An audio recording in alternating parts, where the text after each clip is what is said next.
Oke, Pak. Boleh, Pak. Sip. Oke, mulai. Ya. Udah. Assalamualaikum warahmatullahi wabarakatuh. Waalaikumsalam warahmatullahi Selamat wabarakatuh. malam, Bapak Ibu. Apa kabarnya pada malam hari ini? Baik. Alhamdulillah baik. Alhamdulillah baik. Alhamdulillah baik. Kami dari kelompok 2 yang terdiri dari sebenarnya 4 orang. Yang satunya Pak Rubinawan, nggak tahu mungkin ada hal yang membuat dia tidak bisa mengikuti kegiatan ini, jadi tinggal bertiga. Saya sendiri, Darwin, kemudian Bu Heni Yuliati, dan Pak Muammar. Yang pada malam hari ini kami akan mempresentasikan tugas kelompok fasilitasi in-house training yang dilakukan menggunakan Google Meet dan nanti akan diunggah di YouTube dan akan di-share linknya. Oke, untuk mempersingkat waktu, yang pertama akan mempresentasikan materinya yaitu saya sendiri dengan materi konsep tujuan pembelajaran. Oke, berarti saya akan menjadi fasilitator, Pak Muammar dan Bu Heni akan menjadi peserta. Oke, kita mulai. Assalamualaikum warahmatullahi wabarakatuh. Waalaikumsalam warahmatullahi wabarakatuh. Selamat malam Pak Muammar dan Bu Heni. Semangat ya. Walaupun keadaannya banyak tugas yang harus dikerjakan. Iya benar Pak. Pada malam ini saya akan mempresentasikan materi saya tentang konsep tujuan pembelajaran. Oke, mungkin sebelum memulai materi, mungkin Pak Ammar bisa memimpin doa dulu, Pak Muammar. Oke, baik. Silakan. Bapak Ibu sekalian, mari kita berdoa dulu sebelum kita mulai agar kelompok kita, tugas kita berjalan dengan lancar, tidak ada hambatan dan juga pada sehat tentunya. Amin. Ya. Amin. Berdoa mulai.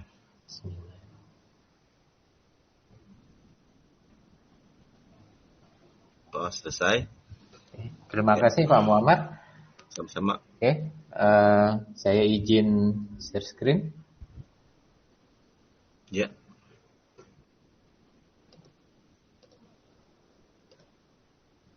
Udah kelihatan Pak Muammar, Bu Heni? Kelihatan.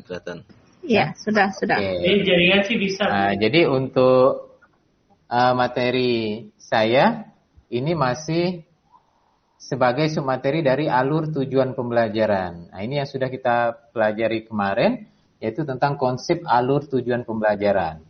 Dan pada kegiatan kali ini, saya akan membahas tentang konsep tujuan pembelajaran. Oke. Tujuan kita mempelajari materi yaitu supaya bisa memahami dan menjelaskan apa itu konsep tujuan pembelajaran.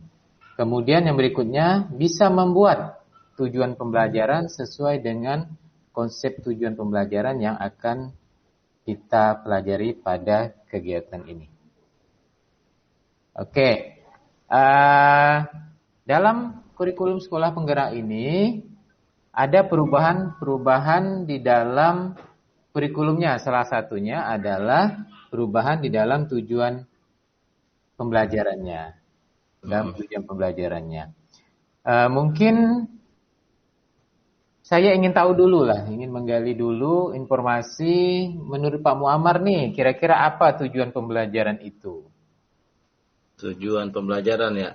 Iya Pak Muammar. Kalau dari kalimat tujuan kita pasti tahu ada yang diharapin, kalau bahasa kita mah ada yang diharapkan tentang pembelajaran. Yang pertama itu yang saya ketahui tentang pembelajaran itu harapan atau keinginan yang dilakukan secara maksimal dengan beberapa tahapan yang dilalui agar tujuan ataupun pembelajaran yang sudah dilakukan itu tercapai secara maksimal, khususnya untuk kepada anak didik. Iya. Itu sih yang saya tahu. Oke, bagus sekali dari Pak Muhammad. Mungkin Bu Heni bisa ditambahkan tujuan pembelajaran?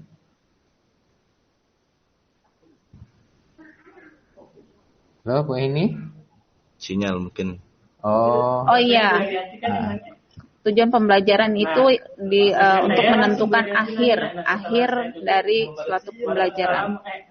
Untuk menentukan akhir dari suatu pembelajaran. Oke, dua-duanya jawabannya bagus. Sekarang kita lihat menurut sekolah penggerak. Ini tujuan pembelajaran adalah merupakan deskripsi pencapaian 3 aspek kompetensi, yakni pengetahuan, keterampilan, dan sikap yang diperoleh siswa atau peserta didik dalam satu atau lebih kegiatan pembelajaran. Disusun secara kronologis, artinya sesuai alurnya berdasarkan urutan pembelajaran dari waktu ke waktu yang menjadi prasyarat menuju capaian pembelajaran. Nah, ini jadi kurang lebih sama dengan apa yang disampaikan oleh Pak Muhammad dan Bu Eni. Berarti masih ingat tentang tujuan pembelajaran definisinya. Rumusan tujuan pembelajaran tidak hanya mencakup tahapan kognitif seperti mengingat, memahami, mengaplikasi, menganalisis, mengevaluasi, dan mencipta, dan dimensi pengetahuan seperti faktual, konseptual, prosedural, metakognitif, tapi juga mengikutsertakan ini yang baru, yaitu kecakapan hidup atau life skill. Untuk bagaimana peserta didik itu bisa berpikir kritis, kreatif, komunikatif, dan kolaboratif. Dan yang paling terbaru adalah juga menyertakan profil pelajar Pancasila. Ini yang akan ditanamkan kepada peserta didik kita supaya mereka memiliki karakter yang beriman, berkebinekaan, global, bergotong royong, kreatif, bernalar kritis, dan mandiri. Nah, ini yang baru dari konsep tujuan pembelajaran sekolah penggerak. Kemudian secara operasional, komponen tujuan pembelajaran dapat memuat 3 aspek. Nah, yaitu yang pertama adalah kompetensi. Pertama kompetensi, yaitu kemampuan yang dapat didemonstrasikan oleh siswa atau diaktualisasikan dalam bentuk produk atau kinerja yang menunjukkan siswa telah berhasil mencapai tujuan pembelajaran. Artinya ini aksi, ya, digambarkan dengan kata kerja operasional. Nah, dapat diamati dan mengacu pada taksonomi Bloom yang direvisi. Contohnya, peserta didik dapat menyajikan solusi untuk menangani perubahan kondisi alam di permukaan bumi akibat faktor manusia. Jadi yang termasuk kompetensi di sini, yang mana kira-kira Pak Muammar atau Bu Heni yang dimaksud dengan kompetensi di sini dari contoh yang di bawah, peserta didik dapat menyajikan solusi. Kata-kata kompetensi itu yang menyajikan. Menyajikan ya. Ya, menyajikan. Nah, kemudian kita lanjutkan dengan konten. Komponen yang kedua, konten yaitu ilmu pengetahuan inti atau konsep utama yang diperoleh siswa melalui pemahaman selama proses pembelajaran di akhir satu unit pembelajaran. Jadi secara garis besar konten itu adalah materi atau pengetahuan inti. Contohnya yaitu perubahan kondisi alam di permukaan bumi akibat faktor manusia. Itu materi dari suatu pelajaran, itulah konten. Oke. Ada yang mau ditanyakan Pak Muammar atau Bu ini? Ini saya disuruh orang jadi Tidak, Pak. Tidak, Pak. Lanjut ya. Lanjut, Kemudian komponen terakhir yang ketiga adalah variasi, yaitu keterampilan berpikir apa saja yang perlu dikuasai siswa untuk dapat mencapai tujuan pembelajaran. Penggunaan keterampilan berpikir kreatif, kritis, dan tingkat tinggi seperti mengevaluasi, menganalisis, memprediksi, menciptakan, dan lain sebagainya. Jadi siswa digiring untuk bisa berpikir secara HOTS, berpikiran HOTS, high order thinking skill, artinya berpikiran keterampilan berpikir tingkat tinggi. Itu contohnya menganalisa hubungan antara kegiatan manusia dengan perubahan alam di permukaan bumi dan menarik kesimpulan penyebab-penyebab utamanya. Oke, jadi yang termasuk dari variasi sini adalah menganalisis, menarik kesimpulan. Iya, betul sekali Bu. Oke. Ini contohnya. Contoh dari konsep tujuan pembelajaran, ini contoh deskripsinya. Yang pertama, menjelaskan hukum Newton dengan menggunakan kata-kata sendiri dan menceritakan fenomena dalam keseharian yang menggambarkan hukum Newton. Yang kedua, merancang solusi untuk menyelesaikan permasalahan dalam bidang konservasi energi dalam skala rumah tangga. Jadi sesuai catatan yang di bawahnya, yang saya beri warna atau backgroundnya kuning itu adalah termasuk kompetensi, yaitu kata kerja yang keterampilan. Misalnya menjelaskan, merancang, menceritakan, menyelesaikan permasalahan. Itu kata kerja yang menunjukkan keterampilan atau aksi, termasuk kompetensi. Yang warnanya stabilo biru itu konten atau materi seperti hukum Newton dan konsentrasi energi dalam skala rumah tangga. Yang hijau, ini variasi, yaitu penggunaan keterampilan berpikir kreatif tingkat menggunakan kata-kata sendiri dan solusi. Oke, sampai di sini ada yang ingin ditanyakan? Tidak ada, Pak. Oke, kalau tidak, saya ingin menggali sejauh mana pemahaman Bapak Ibu tentang materi pada hari ini. Mungkin ada yang bisa menjawab apa saja 3 komponen yang terdapat di tujuan pembelajaran? Komponen pengetahuan, keterampilan, dan sikap yang diperoleh peserta didik dalam satu atau kegiatan pembelajaran, Pak. Coba Pak Muhammad, mungkin ada jawaban yang lain? Ini kali ya, 3 komponennya tuh kompetensi, apalagi tadi konten. Terus? Sama variasi. Iya, betul sekali Pak Muhammad. Jadi 3 komponennya adalah kompetensi, konten, dan variasi. Oke, satu lagi mungkin saya ingin mengetahui, mungkin Bapak Ibu bisa menuliskan di kertas lembar, nanti ditunjukkan di kameranya, deskripsi tentang tujuan pembelajaran yang meliputi 3 komponen itu. Oke, silakan. Mungkin Bu ini sudah mendeskripsikan pengertian dinamika, mendeskripsikan termasuk kompetensi, pengertian dinamika, konten, dan menyusun, dan apa itu Bu? Menyajikan. Ya, oke, betul sekali. Aplaus untuk Bu Heni dan Pak Muhammad. Oke, terima kasih. Jadi untuk kesimpulannya pada pertemuan kita pada malam hari ini, yaitu tujuan pembelajaran ini itu bisa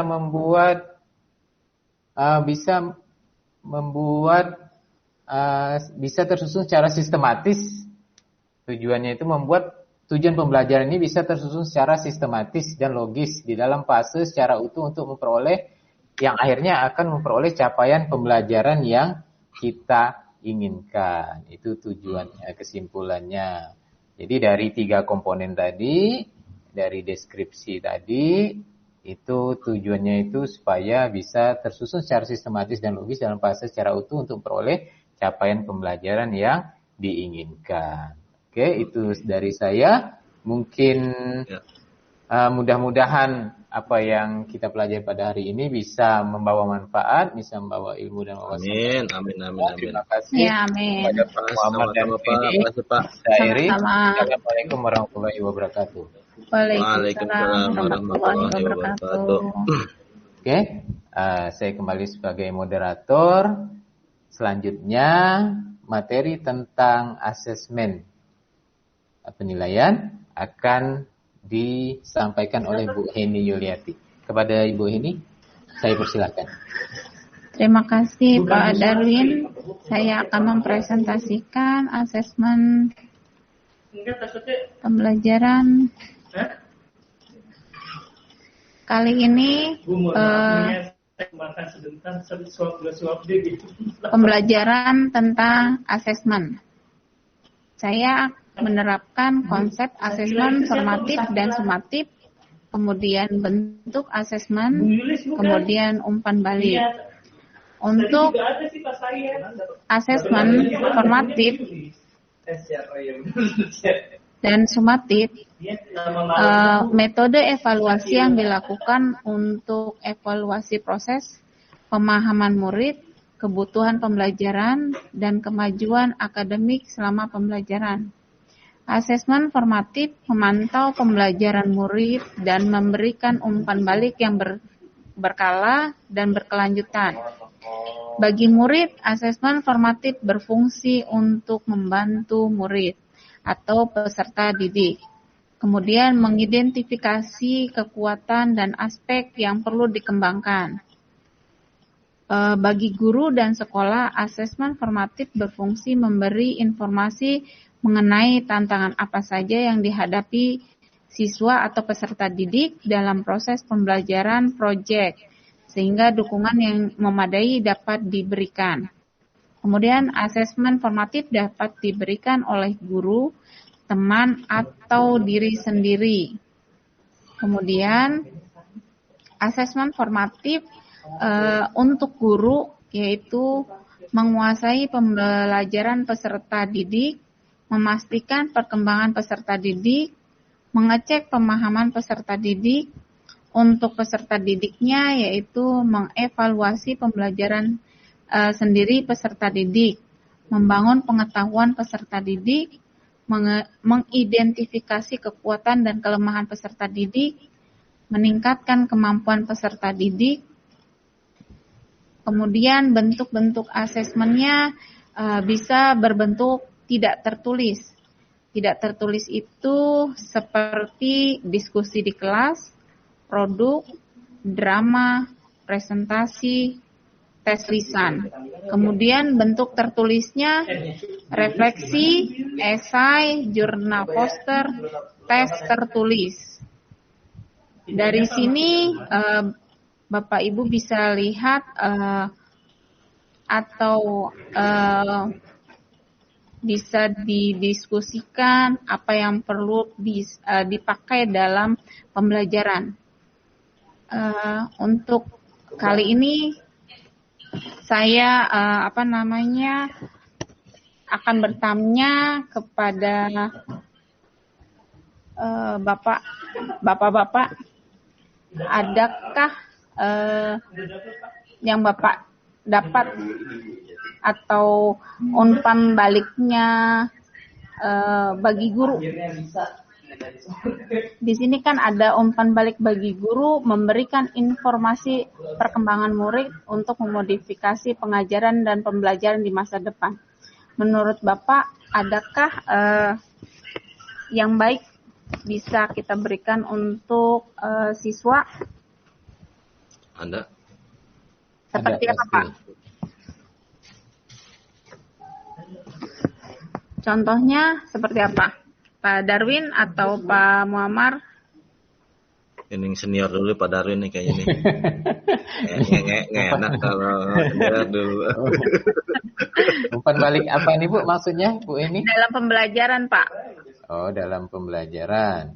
Iya. Bagi peserta didik. Oh, bagi peserta didik. Umpan baliknya misalnya apa ya? Umpan balik dari asesmen tadi ya, Bu ya. Jadi bisa mengerjakan lah kalau menurut saya bisa mengetahui lah kelebihan dan kekurangannya. Bu. Bisa mengetahui kelebihan dan kekurangannya dari penilaian tadi, yang mana yang salah, yang mana yang benar, dan bisa memperbaiki. Kalau gitu. Ya, boleh, baik Pak. Kemudian mau ditambah Pak Amar? Waduh, rasa-rasanya udah diborong semua pada hari itu jawabannya. Iya, dilanjut untuk umpan balik bagi peserta didik, yaitu membantu peserta didik untuk mengetahui kelebihan dan kekurangan mereka. sehingga murid dapat mengatur dan merasa berperan dalam proses pembelajaran ya Pak. Terus memberikan umpan balik kepada sesama teman juga bisa memberikan kesempatan bagi peserta didik untuk belajar dari satu dengan yang lainnya. Seperti itu Bapak untuk umpan balik. Oh, iya.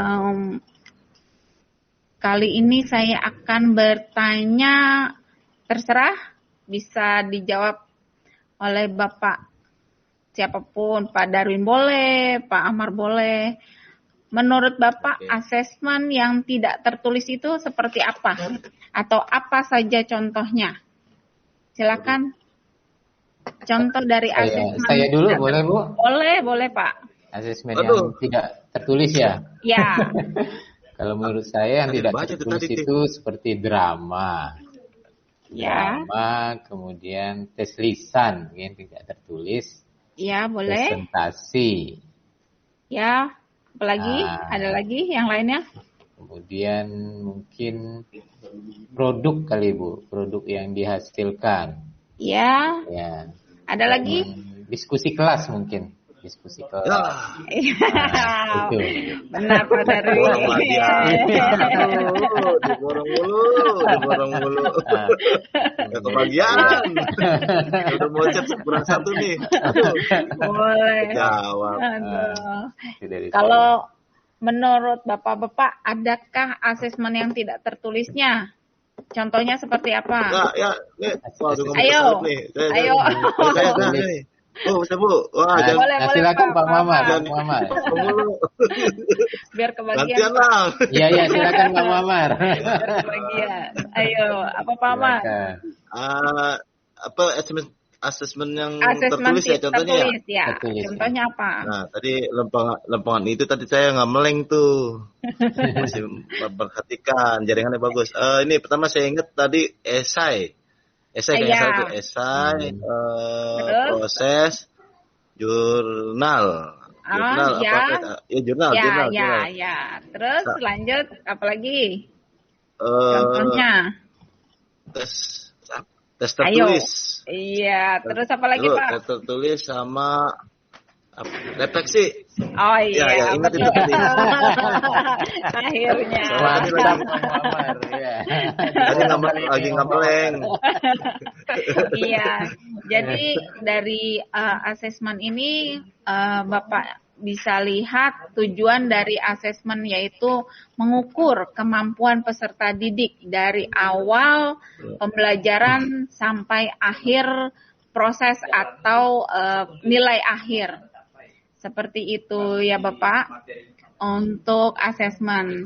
Untuk selanjutnya karena materi saya sudah selesai, saya akhiri dengan wassalamualaikum warahmatullahi wabarakatuh. Waalaikumsalam warahmatullahi wabarakatuh. Terima kasih buat Bu Eni. Kita plus dulu untuk Bu Eni. Terima materi yang bagus. Untuk yang terakhir materi kita yang terakhir Pak Muhammad. Ya, sebentar saya.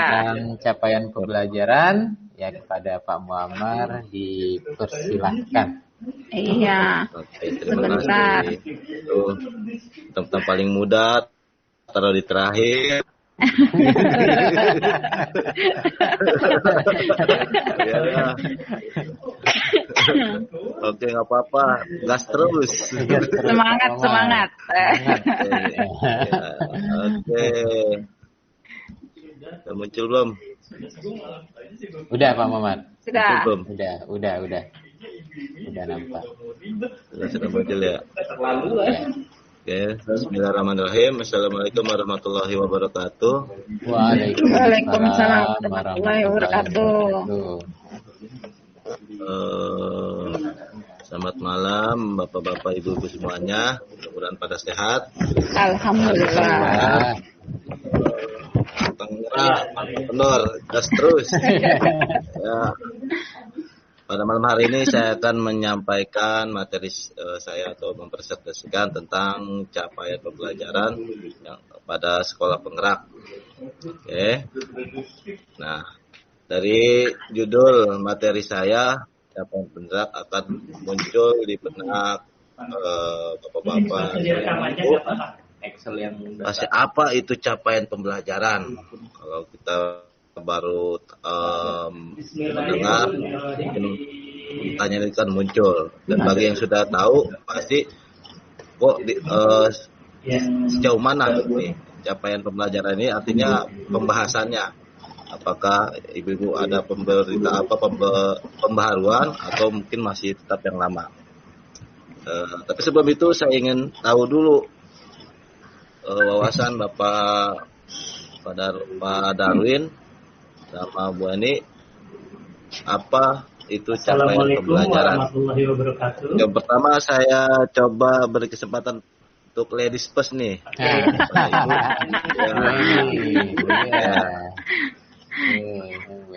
Capaian pembelajaran adalah tujuan atau hasil belajar siswa dari awal sampai akhir proses pembelajaran. Itu Pak. Ya, bagus, itu luar biasa. Lalu Pak Edwin, dapatnya gimana Pak Edwin? Pak Darwin. Ya Pak Darwin. Salah belum Pak Darwin. Biar nggak ngantuk lah kayaknya nih. Iya betul Pak.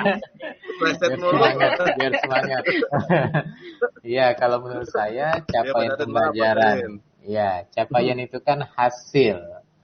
Hasil artinya sesuatu yang didapat peserta didik dari proses pembelajaran yang dilakukan. Jadi hasil yang didapat dari proses pembelajaran yang dilakukan. Mungkin menurut saya itu Pak Muhammad. Oke, terima kasih Pak Darwin. Ya. Luar biasa wawasan Bapak Ibu, sangat bagus sekali tentang konsep capaian pembelajaran yang sudah dipahami. Lalu kita akan melihat apa sebenarnya capaian pembelajaran itu menurut sekolah penggerak. Nah, di sini saya tampilkan bahwa capaian pembelajaran itu dikenal dengan istilah learning achievement atau achievement standar atau juga learning outcomes. Ya, itu menurut istilah disebut juga seperti itu. Yang kemudian dikutip juga dalam Dikti 2015 yang pertama, suatu pernyataan tentang apa yang diharapkan, diketahui, dipahami dan didapat dan dikerjakan oleh peserta didik setelah menyelesaikan satu periode belajar. Jadi semuanya itu dari kita dapat ketahui dari pertama persiapan, pelaksanaan dan evaluasi, setelah itu bahkan diketahui hasilnya. Yang kedua, menurut dari ICFOP, yaitu capaian pembelajaran secara tak langsung akan mempengaruhi metode pengajaran, pembelajaran, lingkungan dan praktik penilaian. Jadi itu yang mungkin bisa menambah wawasan Bapak Ibu dari materi saya ini. Lalu akan berimbas kepada tujuan capaian pembelajaran. Jadi setelah kita memahami apa itu konsep, apa itu capaian pembelajaran, pasti akan berimbas kepada apa sih tujuannya capaian itu ada. Apa capaian pembelajaran itu. Oke, saya beri kesempatan lagi. Ingin tahu sejauh mana ataupun pendapatnya Pak Edwin, Pak Darwin. Pak Darwin, halo. Pak Darwin. Ya, Pak Darwin. Susah banget ini. Kelibet mulu. Pak Darwin, ya, Pak Darwin silakan. Pendapatnya. Yang diketahui tentang tujuan capaian pembelajaran. Pak Darwin? Masih di mute. Oh, masih di mute ya. Oke, lanjut ke maaf. Oh, Ya, pasti. Iya. Nah, di mute tadi. Jadi menurut saya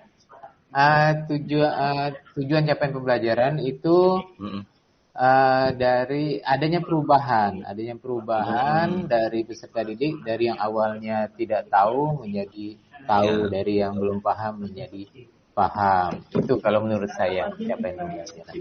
Mantul. Lanjut Iya, Bu Weni. Hampir sama Pak. Apa Pak? Iya Pak. Nggak ada tambahan sedikit, nggak ada, sama. Ya, hampir sama lah itu. Sama. Oke. Nah, sekarang Sama kita lihat ya. Pak. Ya, sekarang kita lihat penjelasan yang akan saya sampaikan. Alhamdulillah. Ya, mengarah kepada memberikan arah yang sesuai dengan usia perkembangan anak. Ya, tadi Pak Darwin bilang, yang tadinya belum, jadi belum tahu menjadi tahu. Ini dalam aspek nilai agama, fisik, motorik, emosional, bahasa dan kognitif agar anak siap mengikuti jenjang pendidikan selanjutnya. Itu untuk jenjang PAUD. Jadi anak itu juga nanti akan secara hierarki atau secara estafet dia akan sedikit akan berkembang. Ya.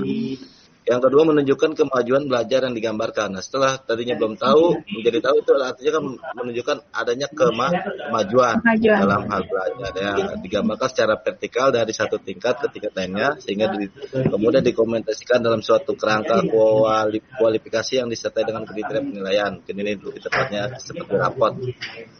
Agar hasil pembelajaran yang diharapkan telah tercapai.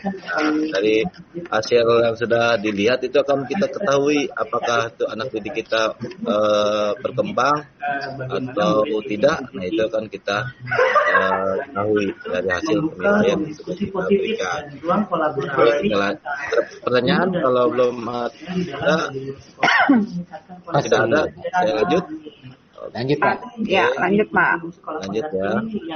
Nah, kalau lanjut ya karena materi sudah agak sedikit ya untuk masalah capaian dan tujuan, saya akan memberikan pertanyaan repetitif. Nah, setelah membaca dan menerangkan apa yang saya paparkan di presentasi saya berharap Bapak Ibu bisa menjawab. Yang pertama, seberapa penting capaian pembelajaran? Berikan alasannya, apa tujuan capaian pembelajaran? Jadi saya minta Bapak dan Ibu untuk menjawab, tapi ini bukan di sini ya, nanti saya akan berikan linknya. Boleh. Ya, setelah presentasi ini di grup WA. Ya, boleh Pak. Oke. Nah, kalau sudah, nah setelah ini baru kalian kita beri kesimpulan dari materi saya yang sudah Bapak Ibu dengarkan dan Ibu sampaikan pendapatnya, bahwa capaian pembelajaran adalah pembelajaran yang harus dicapai peserta didik untuk setiap mata pelajaran, baik itu kompetensi dan materi pada satuan pendidikan dasar maupun menengah. Yang kedua, tujuan capaian pembelajaran adalah menumbuh kembangkan anak didik secara tepat dan maksimal, baik fisik, motorik, emosional, literasi, numerasi, dan kognitif sesuai dengan minat, bakat, dan potensi yang dimilikinya. Jadi kita sebagai pendidik atau guru jangan memaksakan ambisi kita. Anak itu harus pintar ini, pintar itu. Tidak, kita hanya mengarahkan di mana potensi bakat anak didik kita yang dimilikinya. Kita cari tahu. Setelah kita mengarahkan, mendidik, nah kita memberikan kepercayaan. Gitu.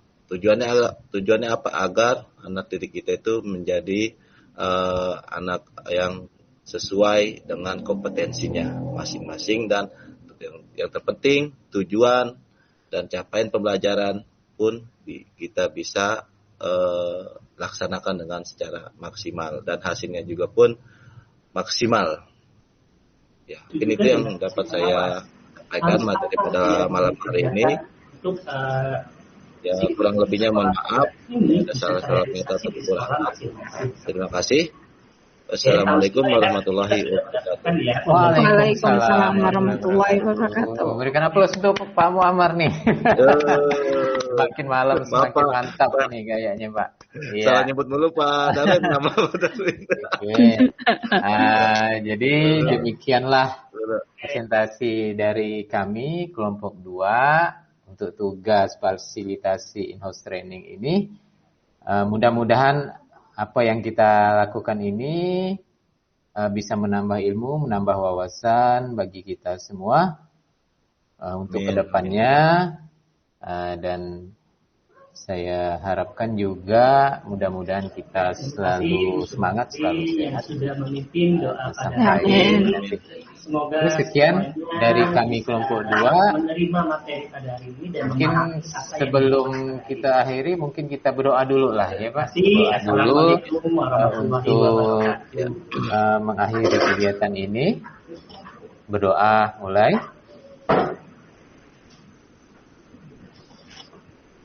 Berdoa selesai. Terima kasih.